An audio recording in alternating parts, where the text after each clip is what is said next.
Olá, é um prazer estar aqui com vocês, associados da FEPESP. Faço parte da Coordenadoria de Educação e Cultura e esse é mais um programa do Associado Escritor. Agradecemos mais uma vez ao presidente dessa entidade, Dr. Arthur Marques, à diretoria executiva e à nossa coordenadora, doutora Maria Edna Silva Rosa, em apoio à realização desse projeto. Lembrando que o Projeto Associado Escritor é uma iniciativa da Biblioteca junto à Coordenadoria de Educação e Cultura, com o objetivo de dar visibilidade e promover ações literárias aos nossos associados e escritores. Hoje o nosso convidado é o associado e escritor José Daísio de Ferreira. Na carreira profissional é graduado em jornalismo pelo Instituto Metodista de Ensino Superior de São Bernardo do Campo e pós-graduado em Ciência Política pela Escola de Sociologia e Política de São Paulo. Como jornalista, foi editor e diretor de redação públicas dos setores automotivo e agronegócio. Atualmente é escritor e estudante de naturopatia clínica. É autor do livro O Veneno Nosso de Cada Dia. José Daísio, seja muito bem-vindo. É um prazer tê-lo aqui conosco e muito obrigada por aceitar o nosso convite. Muito obrigado, Val. Agradeço a você e especialmente à FEPESP pela oportunidade de falar para milhões de pessoas no Brasil e no mundo por meio desse programa do YouTube. Muito obrigado. Gostaria que você falasse da sua vida associativa. Quando iniciou, como foi? Nos fale um pouco sobre isso. Na verdade, minha esposa é funcionária pública municipal, é professora em 2 escolas aqui da capital, São Paulo, e como esposo me tornei associado, dependente, e estou desfrutando e cada vez mais vendo o leque de oportunidades que a FEPESP oferece para os associados, que é muito interessante em todas as áreas de lazer, cultura, entretenimento, e estou desfrutando sempre que possível. Isso é muito bom, né? Agora, falando a respeito do seu livro, poderia nos contar um pouco sobre o que inspirou, né, o senhor a escrever O Veneno Nosso de Cada Dia? Qual foi a motivação por trás da escrita e quais foram os principais objetivos que você buscou alcançar com esta obra? Obrigado pela pergunta. Na verdade, o que inspirou pode parecer presunçoso de minha parte, mas fui eu mesmo. Recentemente, eu fui diagnosticado com câncer, iniciei um tratamento convencional, não é fácil, passando por alguns procedimentos, recomendações. E em determinado momento eu percebi que, apesar de seguir todos os trâmites e todas as recomendações, o câncer continuava avançando de acordo com os diagnósticos, de acordo com o resultado dos exames. Então tomei uma decisão de eu mesmo cuidar de mim, de não entregar a minha saúde completamente a outrem, muito embora que seja um especializado. A partir de quando eu assumi as rédeas de minha própria saúde, passei a pesquisar, passei a procurar entender o que estava acontecendo e as maneiras de evitar que aquilo se agravasse. E a forma mais conveniente foi por meio da alimentação e algumas mudanças de hábitos. E a partir daí eu fui melhorando, substituindo, até eliminar o tratamento. Eu estou dizendo isso do meu exemplo, não estou recomendando ninguém a fazê-lo, seria irresponsabilidade, mas comigo tem funcionado, graças a Deus. Tenho estado cada vez melhor. A partir daí, resolvi disseminar essa informação. Seria egoísmo de minha parte ter praticamente me curado de um câncer, dos meus próprios conhecimentos, a partir de descobrimentos que eu fiz, se eu não tivesse a possibilidade de divulgar para outras pessoas, seria pouco útil. E o Veneno Nosso de Cada Dia nasceu a partir dessa constatação de que eu posso passar esse conhecimento para outras pessoas. E foi através do livro que eu fiz. Uma das mensagens importantes do seu livro parece ser a necessidade de uma alimentação mais consciente. Como você sugere que as pessoas comecem a adotar hábitos alimentares mais saudáveis e sustentáveis, sem se tornar radicais? Em primeiro lugar, eu gostaria de dizer que não é fácil começar, porque os alimentos nos atraem pela cor, pelo aroma, antes mesmo do sabor. Então nós começamos muitas vezes a ter fome pelos olhos. Começamos a ter uma necessidade de ingerir certos alimentos que não são necessários, mas as nossas percepções por meio da sensibilidade, de outros mecanismos que se utilizam nas embalagens e nos próprios alimentos, nos atraem sem que nós percebamos. Mas é preciso resistir, é preciso saber o que faz bem, aquilo que você está colocando para dentro do seu corpo, se é algo adequado para você se sentir bem no futuro, pensando no médio ou longo prazo, ou você prefere se satisfazer naquele momento, porque comer não é apenas um ato de matar a fome, comer também é prazeroso e muitas vezes as pessoas se deixam levar pelo prazer momentâneo e esquecem do longo prazo. Então, em primeiro lugar, é a partir da conscientização que você passa a ter do que o alimento ele não é momentâneo.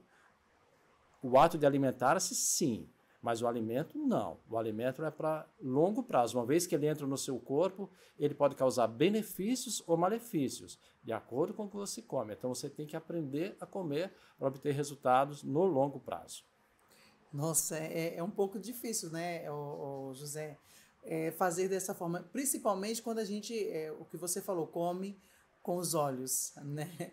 Mas é mais ou menos o que você acabou de falar. Tem uma frase que diz assim, comer para viver e não para morrer. Exatamente. Né? Mas e esse comer para viver, as pessoas pensam na fome, que é imediato. Mas quando você pensa em viver, e viver bem, ter qualidade de vida, aí tem que pensar, sim, no longo prazo. Certo. Você menciona a importância de entender de onde vêm os nossos alimentos.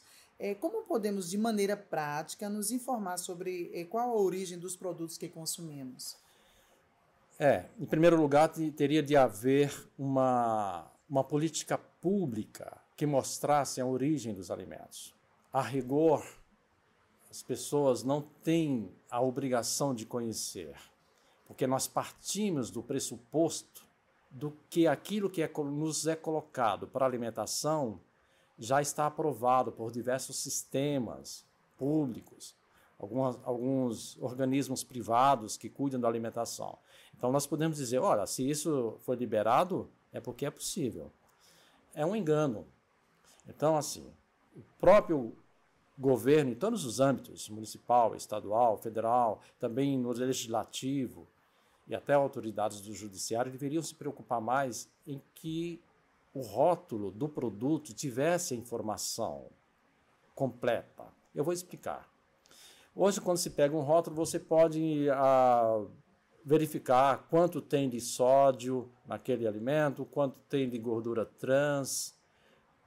Aí, o gordura hidrogenada, você fala, e daí?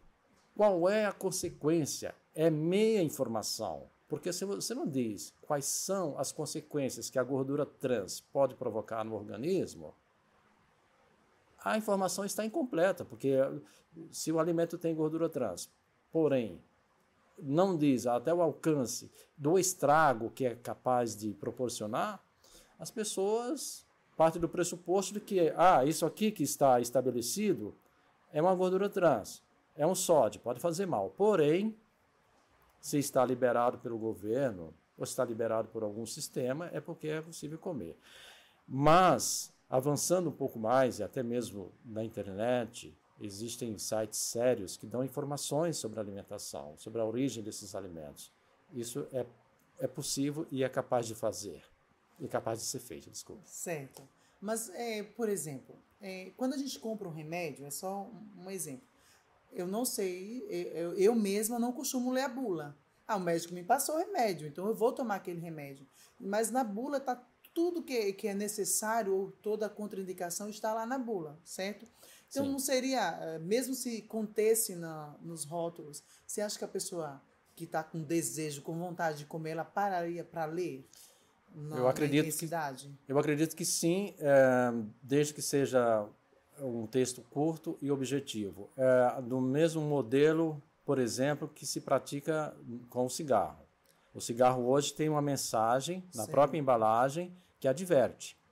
Algumas pessoas não pararam de fumar porque, ou infelizmente, não conseguem conter o vício, ou porque têm um prazer, ou porque não acreditam, mas elas têm a informação fundamental para saber as consequências que vai ter. Agora, a partir de quando um adulto fuma, ele assume por si só as responsabilidades. Sim. Muito embora isso é muito mais do que assumir responsabilidade por si, porque ele vai ter consequências e custos sociais que ele vai causar. Se ele ficar com algumas doenças ou se aposentar mais cedo, o serviço público, nós, enfim, vamos pagar por ele, que está com câncer decorrente do cigarro.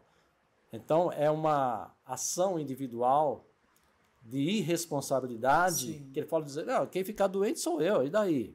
Mas nós que vamos pagar uma aposentadoria ou tratamento de saúde dessa pessoa. É verdade. Mas pelo menos a informação está ali. Então eu recomendo colocar isso no alimento. Eu fiquei sabendo recentemente que o Chile já começou a colocar informações dessa natureza no rótulo dos seus produtos. Nós estamos aqui pertinho. Quem sabe vai chegar no Brasil brevemente. E isso eu já estou trabalhando, já estou me esforçando para que nós tenhamos a informação no rótulo. O que é a gordura trans, o que é a gordura hidrogenada e quais são as consequências que ele pode causar para os alimentos. Tá certo. Muitas pessoas têm dificuldade em fazer escolhas alimentares saudáveis devido à disponibilidade e ao alto custo dos alimentos. Como podemos superar esses obstáculos e tornar opções saudáveis mais acessíveis? Olha, de fato, há uma diferença de preço médio de 30% daquilo que é recomendável do ponto de vista salutar, aquilo que é saudável e o que não é. Alguns alimentos, sim, tem uma diferença bem substancial, que passa de 50%, mas há outros, hoje em dia, ficam abaixo de 15%. Mas também isso pode ser resolvido com política pública, porque todos os incentivos do governo atual são para os grandes proprietários rurais que produzem para exportação. Eu acredito que eles têm o direito porque eles são empregadores, pagam impostos, divisas para o nosso país por meio de importações, quer dizer, da troca da verba, né, do que nós ganhamos por meio das exportações. Mas o pequeno produtor, aquele que produz sem o veneno, que é em sua grande maioria, também merecia receber alguns incentivos. Quando isso acontecer, aí nós teremos produtos mais baratos. Mas, enquanto isso, vale a pena pensar se é mais conveniente gastar com algumas guloseimas, com algumas bebidas alcoólicas ou com cigarro, ou se é mais adequado economizar com tudo isso e comprar alimentos saudáveis que evitam, inclusive, gastar com remédios. Esse é um exemplo que começou comigo mesmo. Hoje eu não tomo nenhum medicamento, absolutamente nenhum, zero. Faz uns 2 anos que não tomo nada. Nossa. Parabéns. Obrigado. Que bom que você conseguiu, né? Eu espero que através dessa nossa conversa, que principalmente eu mesma, eu consiga também fazer, não como você mesmo falou no início, é muito difícil. E isso é uma grande verdade. E quer ver uma grande verdade também é quando a gente pensa assim, eu tenho que fazer uma dieta. Mas você não vai fazer porque você vai se sentir na obrigação. Mas quando você se conscientiza de que é para a sua saúde, que é o que nós estamos falando sobre o veneno nosso de cada dia, né? Então a gente tem que se conscientizar que é para a nossa saúde, né? Pois é, eu tenho dito assim, hoje na internet você encontra formadores ou coaches de diversas especialidades. Muitas pessoas lhe ensinam como comprar um carro novo, outras são especializadas em mostrar como se consegue um bom parceiro, uma boa parceira. Outros ainda falam como ficar e prometem que você vai ficar rico. Se eu tiver essa possibilidade, se Deus me der, eu quero formar gestores, empreendedores de sua própria saúde. Você gerir sua própria saúde, não depender de outra pessoa. Isso não significa procurar um profissional, não, absolutamente, mas você evitar a doença. E existem meios para isso comprovadamente. Tanto você evita como você recupera doenças. Essa minha empreitada atual é na busca de formar empreendedores de saúde própria, de você saber gerir a sua saúde de hoje, de sempre e no futuro. Porque quando você não gere sua saúde, você pode ficar dependente de outra pessoa, principalmente na terceira idade, quando se chama, a partir dos 60 anos. Eu vou completar 65, né? Estou bem melhor do que eu estava antes, com essa mudança de hábitos. Eu quero passar isso para as pessoas, é meu objetivo. Tá certo, parabéns. O livro ele explora a conexão entre a alimentação e a saúde. E quais são os principais benefícios que as pessoas podem esperar ao adotar uma alimentação mais consciente e equilibrada? Olha, benefícios diversos, desde dores de cabeça, dores do estômago, do fígado, mal-estar, essas coisinhas do dia a dia. Até problemas mais avançados, como você, por exemplo, se sentir indisposto, eu já não estou bem, estou com sono, faz 2, 3 dias que eu não durmo bem, e que algumas pessoas muitas vezes podem entender aquilo como uma preguiça e te taxar de preguiçosa, no caso, quando na verdade o alimento está te fazendo mal. Então, assim, são desde coisas pequenas, como uma dor, como um estado de ânimo ou de espírito, ou até mesmo de doenças mais graves. Tudo isso você pode evitar comprovadamente por meio da alimentação. E eu tenho provas disso. Isso é uma grande verdade. Eu tiro por mim mesma. Que tem um alimento que eu amo e eu acho que não sai da mesa do brasileiro. Ele não queimou, sabe? Uma queimação, mas eu não consigo deixá-lo. É o pão.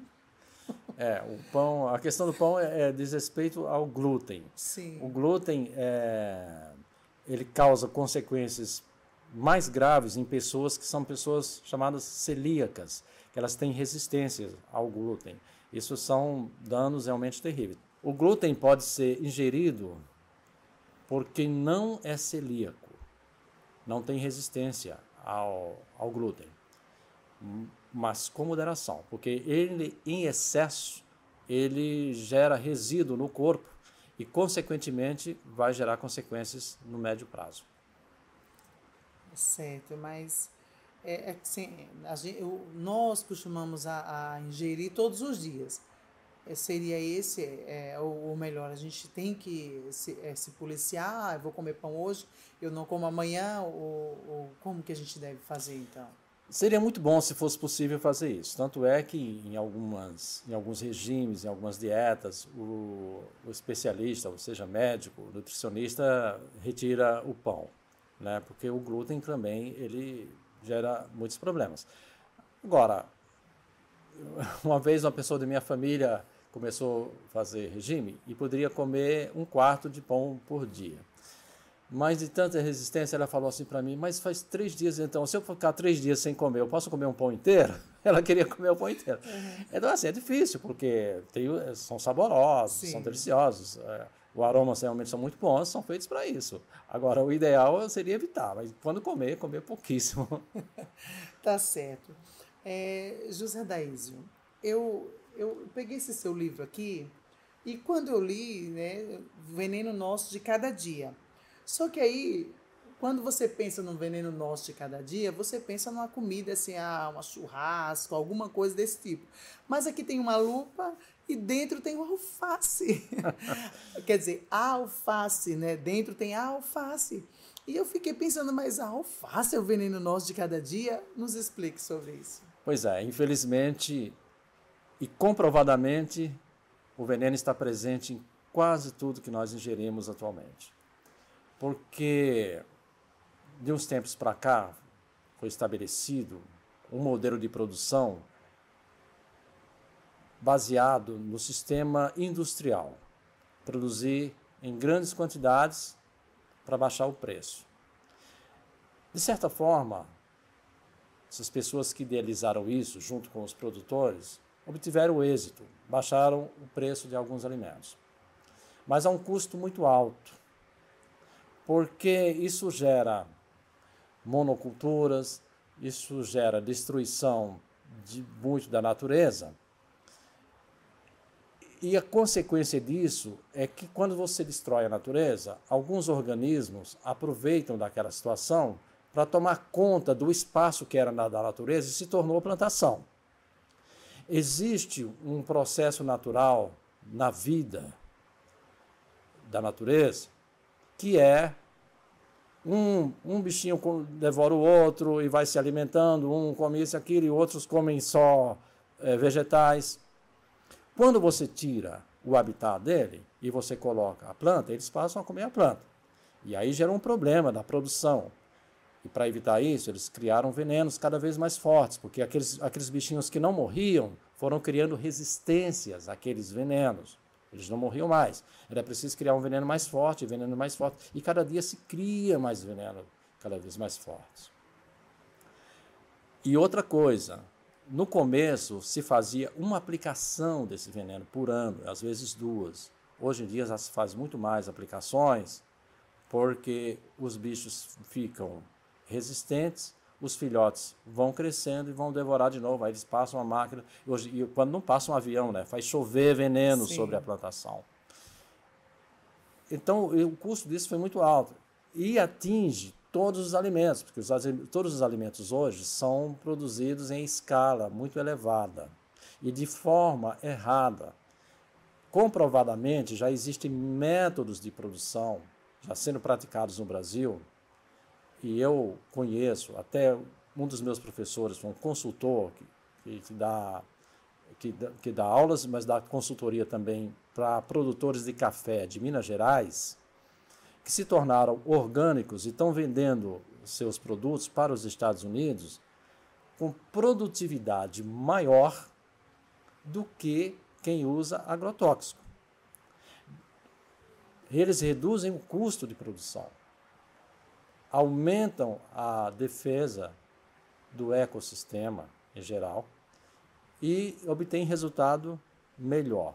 E por que todo mundo não faz isso? Porque um produtor de café, por exemplo, para se tornar orgânico, se ele é convencional, ele vai ter que arrancar toda a produção dele, vai ter que deixar a terra uns 2 anos sem plantar nada, ou plantar alguns arbustos e outras ervas que fazem bem à própria terra e fazem surgir micro-organismos essenciais para a terra e para a produção, para a produtividade. Então, depois de 2 ou 3 anos, aí ele vai plantar o café de novo, até colher. Então, hoje, o produtor pode ficar, o produtor que é convencional e que quer se tornar orgânico, às vezes 5 anos fora do sistema. Quem é que consegue se manter? Então, de repente, o cara está no sistema, não quer mais, mas é difícil fazer essa transição. Depende da cultura. Tem cultura que é menos tempo, mas tem cultura que é até mais do que isso. Então, infelizmente, os agrotóxicos estão na maioria dos alimentos. Por isso que essa capa é exatamente para demonstrar, porque a gente parte do pressuposto de que nós já sabemos quais são os alimentos que causam malefícios. Alguns refrigerantes, alguns não, todos os refrigerantes, que têm excesso de açúcar, salsicha, linguiça e outras coisas. Quando você vê uma alface e outros elementos, infelizmente. Agora, a alface, ela tem muita fibra, muita vitamina C, que ela, no nosso organismo, mesmo ela sendo envenenada, posso dizer assim, porque o agrotóxico, na verdade, é um veneno, ela causa menos mal e ainda consegue causar algum benefício ao organismo. Tem alguns produtos também que combatem e que tiram um pouco do veneno. É muita coisa para explicar, né? Mas eu vou colocar aqui, se for possível, depois o meu e-mail à disposição, o meu telefone, com certeza, para que as pessoas possam, mesmo comprando alimentos contaminados, descontaminá-los. Não na integralidade, não é possível, mas tirar boa parte do veneno. E quando esses alimentos são verdadeiramente saudáveis, eles conseguem, os benefícios deles conseguem ser muitas vezes mais úteis do que o veneno.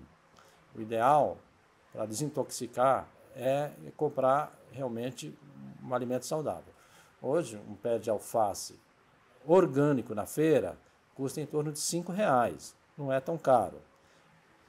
Eu hoje não tenho o preço de um alface orgânico, mas não sei quanto custa, porém, R$5 é possível comprar e você consegue muitos benefícios.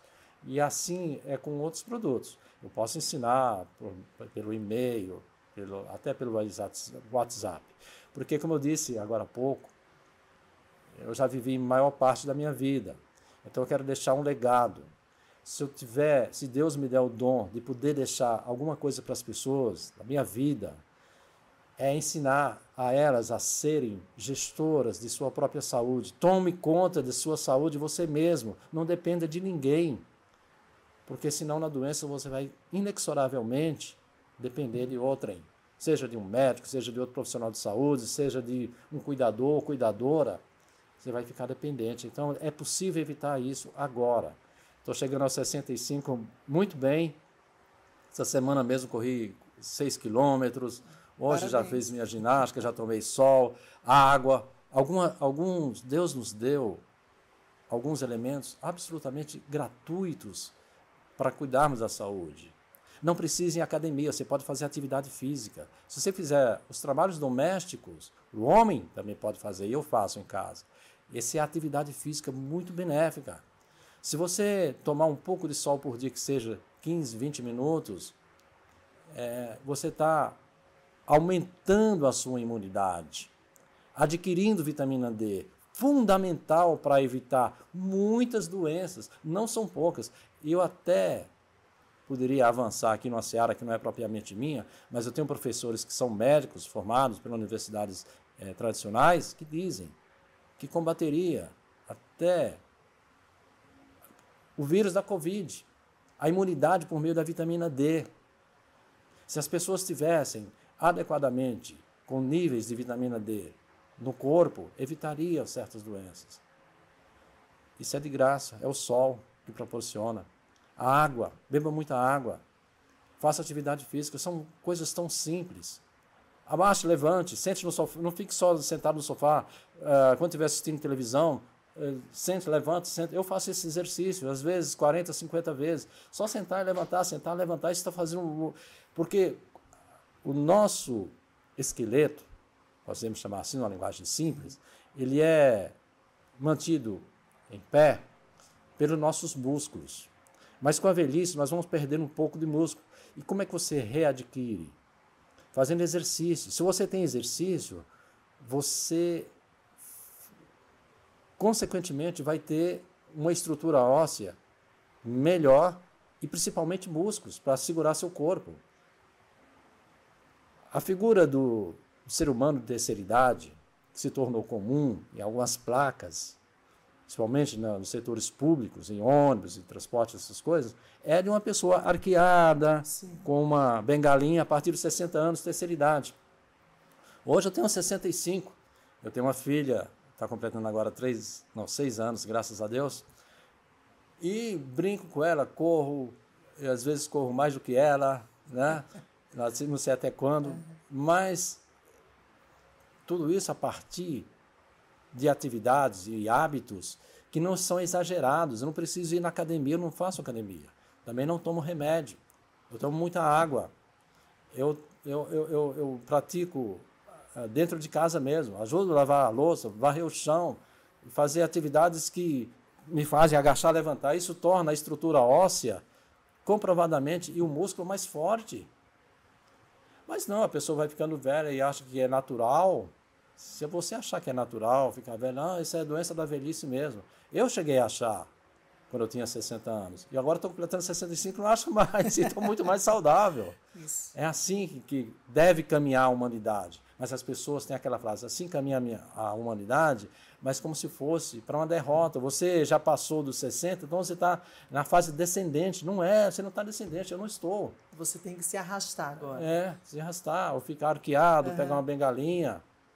Hoje eu peguei transporte público e eu fiquei olhando, quase que eu filmava, fotografava, algumas pessoas jovens sentadas nos bancos dos idosos, e alguns idosos em pé, inclusive eu, que teria direito a rigor, que eu vou fazer 65, e eu não estava nem aí, porque é preciso também ficar um pouco em pé para sustentar, para dar força ao teu músculo, aos teus nervos. Isso é fundamental, são coisas tão simples que a gente pensa. E outra coisa, que se for possível ainda esclarecer, nós estamos habituados a buscar resultados rápidos para tudo que queremos na vida. Então, quando sentimos dor, tomamos analgésico, queremos resolver. O analgésico é para momentos de crise. Você tem que entender aonde vem aquela dor. Pode ser gerada em problemas estomacais, por exemplo, do fígado, uma preocupação, um problema psicológico. Se você toma analgésico, você está maquiando. Eu não vou dizer que analgésico nunca deva ser tomado, mas em momentos de crise grave. Então, as pessoas querem resolver assim, eu estou com dor, vou tomar um analgésico. Aí amanhã a dor se repete, toma outro e vai maquiando. Eu não.